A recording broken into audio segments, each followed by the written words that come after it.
What's up, guys? Welcome to the Tales of Gears channel, and time for another top 10 video.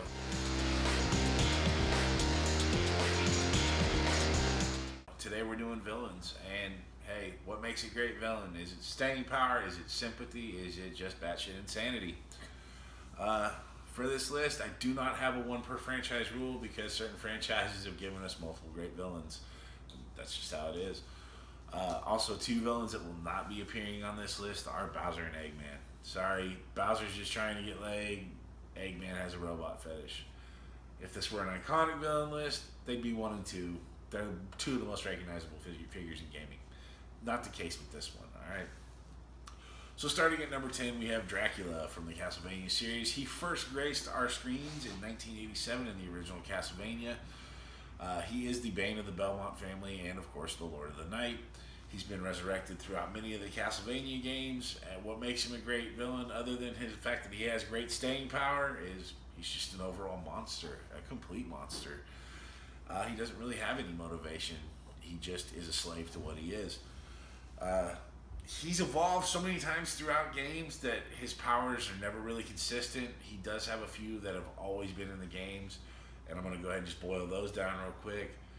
If you've ever beaten any of these games or fought Dracula in them, you know he can manifest columns of light, manifest fire, and transform into a giant bat monster. No matter what he does, he's always a bitch to beat. And I mean, that's what makes him great. At number 9, we have Albert Simon. Now, he is from a game called Shadow Hearts, and Shadow Hearts is a little bit lesser known game for the PlayStation 2. Basically, what Albert Simon is a great magician. Back in the day, he was studied under a great magician called Roger Bacon, who was a member of the Catholic Church. Albert Simon actually rose to the rank of cardinal, but eventually got sick of seeing the world that was determined by birth. So in order to change things, he brought Roger Bacon up on charges, and of course it was him that ultimately ended up being thrown into a dungeon and tortured to death. What you fight is basically his spirit brought back because of the malice he feels towards the world. His eventual ultimate goal is to merge with the goddess of destruction, which actually he does do. What makes him a great villain is he's British. No, I'm just joking, but I mean, it does add to it. Let's face it, the British accent always makes a villain seem that much more evil. Conversely, it makes a hero seem that much more heroic. I don't know what it is. But he uses his mentor's name for the first part of the game. You don't actually find out who he is until you meet the real Roger Bacon. By that time, he's about to merge with the Goddess of Destruction. He does have several forms when you fight him. In his first form, he's an extremely powerful magic user. In his second form, he merges with the God of Destruction, and pretty much all bets are off. Alright, at number 8, we do have another villain that kind of has staying power and has evolved through the years in Albert Wesker. Albert Wesker is one of the main antagonists of the Resident Evil series. From the very first game, he's always had a hand in just about every game. The only thing that can defeat power is more power. That is the one constant in this universe. However, there is no point in power if it consumes itself. One glimpse of my new world, and it will all make perfect sense. Until Resident Evil 5, where he met his ultimate demise, but he starts out as a STARS captain that betrays Chris Redfield, who is pretty much his main nemesis, but he antagonizes everybody throughout the series. Eventually, he merges perfectly with the T-Virus, and it grants him certain abilities: superhuman strength, hyper reflex, super healing, super speed. Overall, he just becomes unstoppable. He gets a little bit too greedy for his own good in Resident Evil 5 and injects himself with the experimental C-Virus. Doesn't really work out for him. He mutates into a giant monster like most people infected with one of the umbrella viruses. He meets his ultimate end at the hands of Chris Redfield. At number 7, we have General Van Grants from the Tales of the Abyss game. Now, the Tales games have given us a lot of really good villains, and some of them would be on here, but I feel that this is probably the best villain, and it's the only reason because he starts out as the mentor to the main character. He wholly has you convinced that he's on your side up until about the middle of the game when he betrays you. And it is actually a pretty good betrayal because he has you wipe out an entire town full of innocent people. As far as his abilities go, he's a master swordsman. He eventually merges with the god of the world, which is Lorelei. He's an extremely gifted faunist with the 7 phonon. If you basically play the game, there are 7 phonons. The 7th phonon is the healing phonon, the phonon of sound. And that is how he summons Lorelei into him. The final battle with him is pretty wrought with emotion. There's a lot of cutscenes going between him and his sister, who is one of the main characters that you fight him with. At number 6, we have probably one of my favorite villains of all time. He definitely is responsible for one of the most iconic deaths of all time. And we have Sephiroth from Final Fantasy VII. At the time, seeing a character get killed on screen in these games was pretty rare. It was shocking. No one expected it. It was probably one of the most emotional scenes in gaming.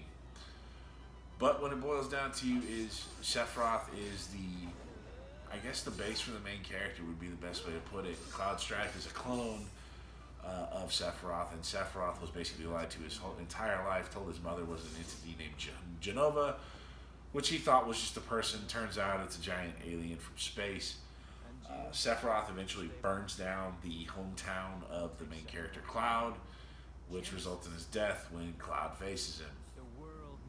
When you discover Sephiroth as the main villain of Final Fantasy VII, he's a spirit. He's actually not a human being. When you finally do get to fight him, he has 3 forms and ultimately turns into the one-winged angel when he merges with his mother. His ultimate goal is to destroy the Earth and use it as a floating planet to destroy other planets that have grown too powerful. He's one of the greatest villains in gaming just because he's responsible for so much. He burns down the hometown, kills one of the main characters, and tries to destroy the world. He kind of hits the trifecta. Alright, at number 5, we have the Illusive Man from the Mass Effect series. You died fighting for what you believed. I brought you back so you could keep fighting. Humanity is up against the greatest threat of our brief existence. Cerberus isn't just an organization or the people behind it. Cerberus is an idea. Anyone can destroy, but great civilizations do more. Humanity can be so much more. He's one of the more modern villains, but man, you know, who doesn't like a shady, fucking rich prick who runs an organization built on human supremacy? Eventually, though, the Illusive Man kind of loses his way. You meet him in Mass Effect 2. He becomes the main antagonist of the series. I mean, you have Saren in number 1, who was a great villain, but the Illusive Man really takes it just because he's kind of modeled after Hitler. I mean, if you really look at it, supremacy of one race, kill all the other ones. Tries to indoctrinate a ancient race of killers in order to get his bidding done. He ends up becoming one of the Reapers, though, and when you go for the final battle with him, he's fully indoctrinated. I mean, he's just one of the greatest villains of all time because his motivation is simple. He wants to rule the world. At number 4, we have Chancellor Ardyn from Final Fantasy 15. This is the most recent villain from this on this list, and I couldn't help but put him on here because he just was very memorable. You never feel comfortable around him. You always know he's manipulating you, and overall, he's just a giant dick. I don't want to spoil anything for you, but he does have a deep connection to the main character, which is eventually revealed probably 3/4 of the way through the game. When you do fight him, he's a prolific swordsman. He is an ancient magician, and he constantly uses his power over illusion to deceive you all throughout the game. And he is the final boss, so enjoy that fight because it's a pain in the ass. Alright, at number 3, this was one that was originally going to be someone else, but I kind of stumbled back upon my game collection and I remembered Liquid Snake from the Metal Gear Solid franchise. Liquid.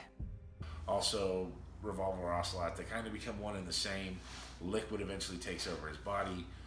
I mean, he is the basic polar opposite of the hero Solid Snake. He's a great terrorist leader. He was a former member of the Special Unit Foxhound, and eventually he raises his own army in Guns of the Patriots.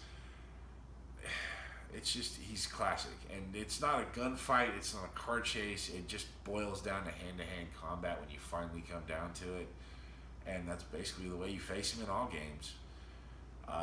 His motivation is he's upset that he's a clone of a great soldier and big boss, and he hates his brother Solid.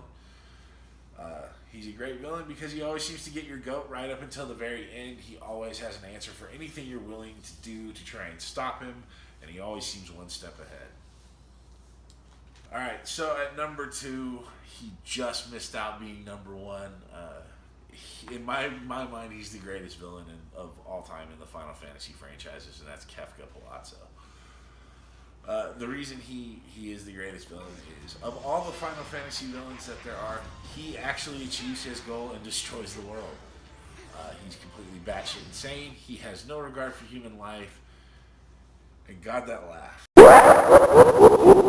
On the SNES and the 16-bit and the Mode 7, the laugh is unforgettable. But the truth of the matter is, he's an iconic villain because he just doesn't care. He doesn't want to rule. He doesn't want power. He just wants to destroy everything. And eventually he does.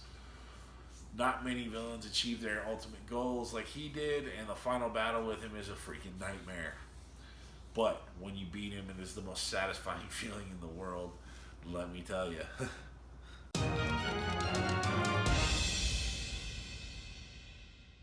So I have a couple honorable mentions for this list. The first honorable mention, and he just missed this list, and for one reason and one reason alone, he dies about halfway through the game, and that's Vaas Montenegro from Far Cry 3. So we're gonna play a little game, okay? It's like Wheels of Fortune, except without the wheels. And I'm not gonna give you my fortune. I want you to decide. Decide what?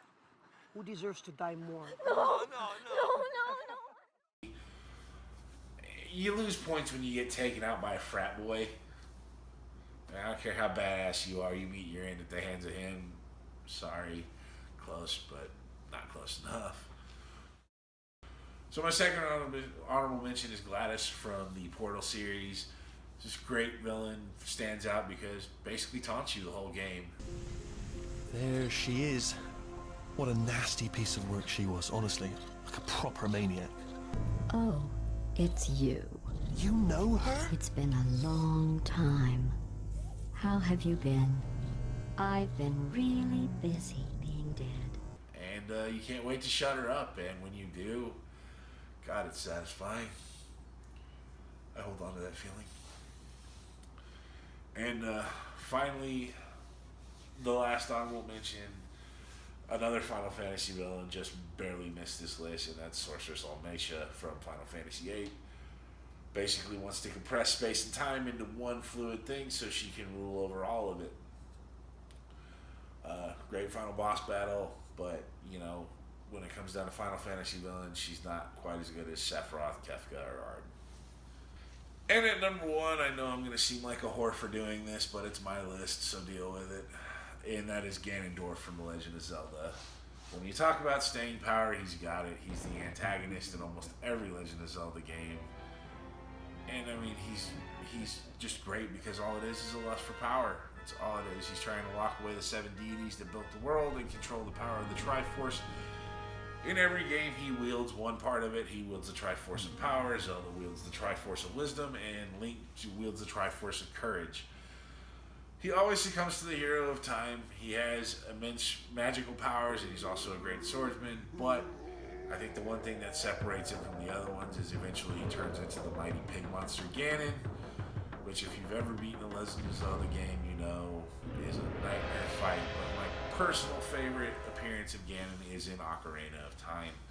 You know, you beat Ganondorf, you fight your way out of the crumbling castle, you think you've beat the game, and the giant pig monster erupts from the rubble, and your final battle begins. So there you have it, guys. That's my top 10 villains of all time. Please like, comment, and subscribe. And hey, tell me what some of your favorite villains are. Tell me where I went wrong. Tell me where you would have put some of them. And I will happily reply. You guys, game on and enjoy. I'll see you next time.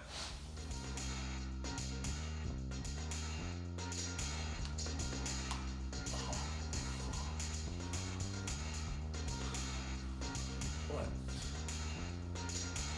You seriously, you need to turn off the camera. You're invading my privacy here. You gotta subscribe. Subscribe, you get more of me. Once the video's over, I go back to my personal life. Subscribe. Button's right there. Right there. Just click on it. Please. This is getting ridiculous.